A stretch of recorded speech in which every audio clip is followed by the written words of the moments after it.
yeah, it is kind of an ironic name, because in our very tribal, polarized times, a lot of extremism, it seems it's kind of a radical move to stay centered, to be independent, to not engage, to not play that partisan game that seems everyone seems to want to be involved in. It's just it's like a team sport, And so I just thought, well, it's those of us who have principles and are kind of this, we're not going to be pawns in that sort of manipulation that we see in our political landscape. Yeah, and to me, there's a bravery to it too, right? Because it's like to question, what many might think is kind of your own side. Weren't you on my side? Why are you saying these things that question, our side, quote unquote? So there's sort of a bravery aspect to it too. At least I see that.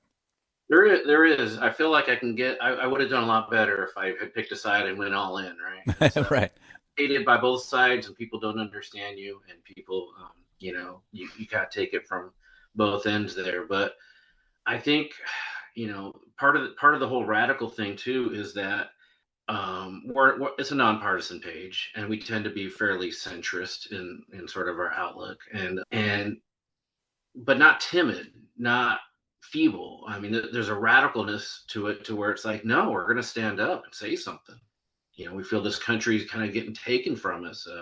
It's been hijacked, and so we need to fight back appropriately, and in a proper manner. But I felt like the radical was also like, hey, we're serious about this. This is a big deal. We're gonna fight for what we believe.